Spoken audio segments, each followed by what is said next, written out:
You're eating eggs almost every day, but you don't know what are the nutrients that you get from eating it. The nutrients that you get from eating it.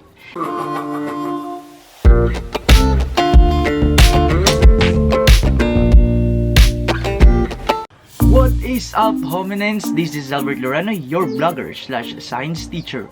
Welcome to my channel where we talk about the science behind your essentials. So, ang pag-uusapan natin ngayong araw ay tungkol sa itlog. Yes, we are going to talk about eggs today.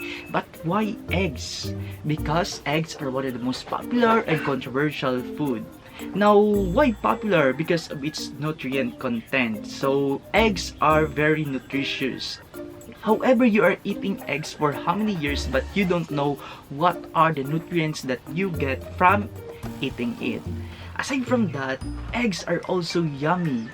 Mapabata man, matanda, babae, lalaki, we all love eating eggs, right? Aside from its yummy taste, it is easy to prepare also. So, napakadali niya lang i-prepare. Iboboil mo lang or ipipito, then you're good to go. Diba?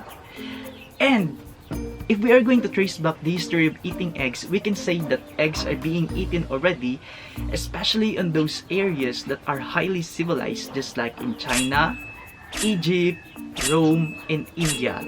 And why eggs are controversial? Because there's a lot of research for how many years that claims eggs are not good for your body because of its cholesterol and it causes cardiovascular diseases. However, there's also a lot of research that claims eggs are not the cause of cardiovascular diseases or it is not linked with the cardiovascular diseases. So, alin nga ba ang totoo doon? So, in this video, I'm going to walk you through on first, the structure of the egg in order for you also to learn or to know what are the different layers of the egg. You're eating eggs almost every day but you don't know what are the different layers of the egg, right? And aside from that, I am also going to discuss to you the nutrient content of the eggs in order for you also to learn or to know what are the nutritional content of the eggs that you get from eating it. And lastly, I am going to discuss to you the golden question. Are eggs really not good for your body? So we will know that. Without much further ado, let us start. So first, we are going to discuss the egg structure in order for you also to know what are the different layers of the egg. So we science teachers, we use the egg as an example in delivering our lesson about the layers of the earth because they're just the same. Kumaga pa, the different layers of the earth is somewhat the same with the layers of the egg. So, the outermost layer of the egg is the shell. We all know that. But did you know that the shell contains thousands of pores in order for the egg to breathe? Opo, humihinga po yung itlog. Hindi lang yung tao yung humihinga, pero yung itlog din ay humihinga. And moving forward, the next layer of the egg is the membrane. So, yung membrane, kapag binalatan mo yung itlog, the hard-boiled egg, so maiiwan, sometimes naiiwan yung color white, yun siya yung parang cellophane na nakabalot sa egg. So, that is the membrane. Next to the membrane is the air cell. So, yung air cell, ito yun siya yung space na nasa itaas or nasa ilalim ng itlog. Now, kapag bagong labas pa yung itlog sa inahin, it doesn't have an air cell. Why? Because it is filled with the contents na nagkakaroon lang siya ng air cell kapag nagko-contract ang itlog at naglo-lose siya ng moisture. And sabi sa research, a good quality egg contains a less amount of air cell. Next to the air cell, we have the albumen. The albumen is composed of two, the thin na nasa outermost layer and the thick which is on the innermost layer of the egg. Now, the next layer of the egg is the yolk. So, yung yolk, kinakoberan yan siya ng tinatawag na vitelline membrane. Yung parang cellophane na nakakaber sa yolk. Yun siya yung vitelline membrane. So, next to that, on the inside of the vitelline membrane is, of course, the yolk. So, yung yolk contains a lot of nutrients. Kumbaga pa, most of the nutrients of the egg is contained in the yolk. And on the yolk, there is what we call germinal disc. So yung germinal disc, this is where the fertilization takes place. And para ma-balance yung yolk na nasa center, para hindi siya pumunta kung saan-saang part ng itlog, there is what we call kalesa, parang buntot na nasa itaas ng yolk at nasa ilalim. So that is the kalesa. So that is the structure of the egg. Moving forward, let us now discuss the different nutrients that you get from eating eggs. You're eating eggs almost every day, but you don't know what are the nutrients that you get from eating it. The nutrients that you get from eating it. So the first one, we have the protein. So the protein, as we know, it is the main building block of the human body. Our body needs protein for repair and building of tissues. And the eggs contain 6 to 7 grams of protein. Next to that, we have the calories or the energy that we get from eating eggs. So the egg calorie is 77 calories. Next, we have healthy fats, that is 5 grams. The vitamin A, 6% of the recommended daily allowance or the RDA.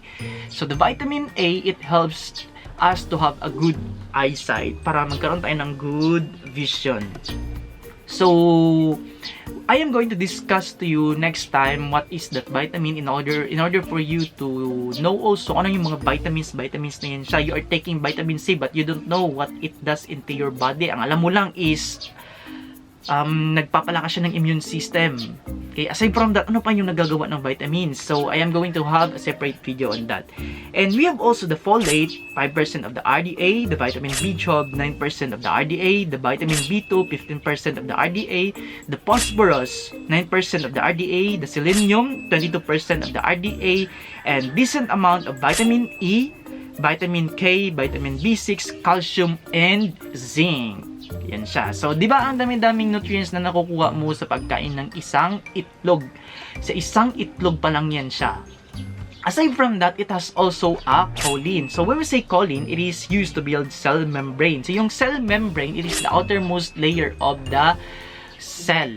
So, para makagawa ng cell membrane, kinakailangan yung choline. It has a role in producing signaling molecules in the brain. So, kinakailangan din ang choline in order for our brain to function well. A single egg contains more than 100 milligrams of choline. Other than that, the egg contains also the lutein and zeaxanthin. Now, what is lutein and zeaxanthin?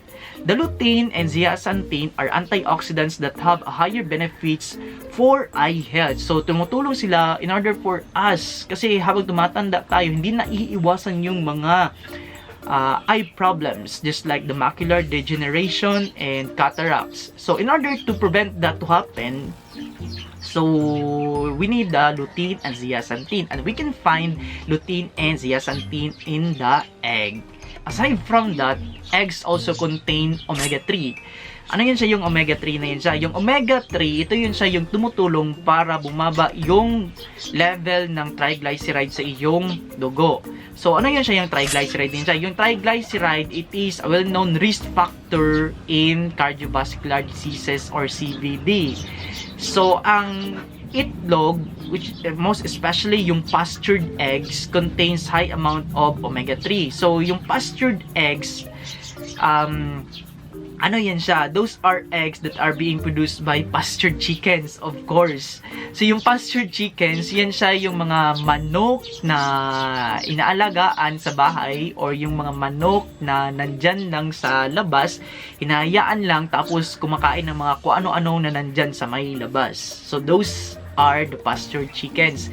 And their eggs are high in omega-3, di ba? So, dito sa bahay, marami din kaming pastured chickens dito.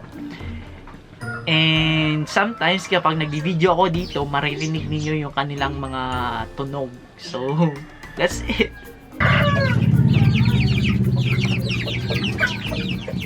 Yung pastured chicken. Native chicken. So, dito sa bahay namin, meron kaming parang ganito, little nursery. Kung saan inalagaan ng parents ko yung chicken. So, are eggs really not good for your body? So, I am going to discuss now if eggs are really good for your body or not. Because for how many years, there's a lot of research that says eggs are not good for the body because of its cholesterol content and it causes cardiovascular diseases. However, there's also a lot of research that says eggs is good for the body because it does not contribute to the cardiovascular diseases. So, alin sa dalawang claim na yon yung ating paniniwalaan? So now I am going to discuss to you first if what is that cholesterol, kasi ito yun siya yung pinagdidebatihan na kung saan ito yun siya yung nagkokos ng cardiovascular diseases. Now when we say cholesterol, it is a waxy, whitish, yellow fat and a crucial building block in cell membranes. Ibig sabihin, ito ay ginagamit sa paggawa ng cell membrane. Kumaga, the cell membrane is the outermost layer of the cell. So, it is being used by the cell membrane. Yung cholesterol na yan siya. It is also needed to make vitamin D, hormones including progesterone and estrogen, and fat-dissolving bile acids.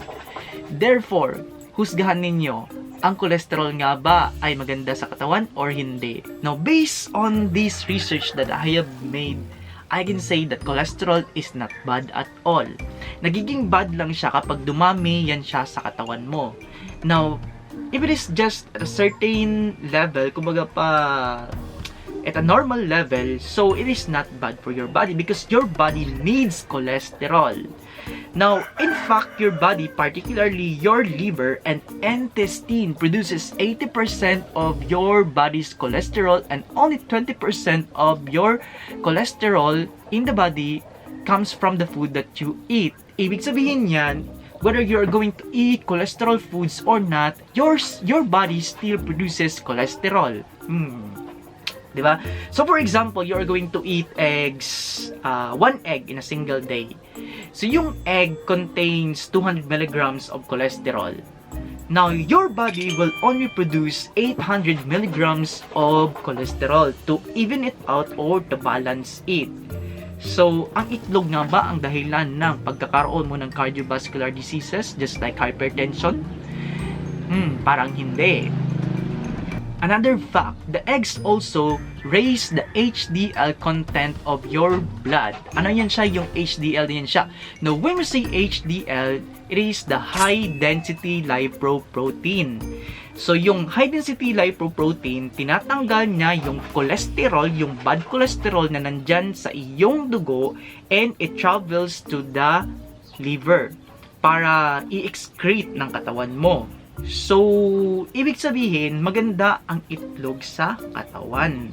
Kasi tinatanggal niya ang LDL or the bad cholesterol in your body sa pamamagitan ng HDL or ng high density lipoprotein.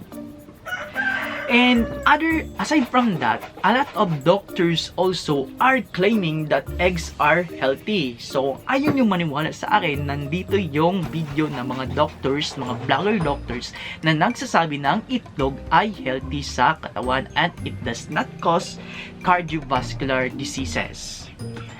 Then, sabi ng mga doctors and also a lot of researchers, sabi nila that yung mga nagsasabi na ang itlog daw ang dahilan ng pagkakaroon ng cardiovascular diseases, well, yung kanilang research daw ay ginawa in a single shot. Ibig sabihin, binigay yung questionnaire, tapos pinasagutan, then tapos na.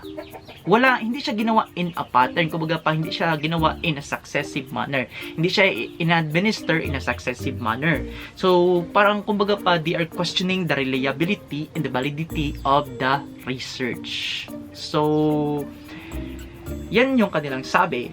And, in fact, they give also examples of the questions na nanggaling doon sa research. So, nandito yung mga video references na yun siya sa ilalim, ililink ko dito.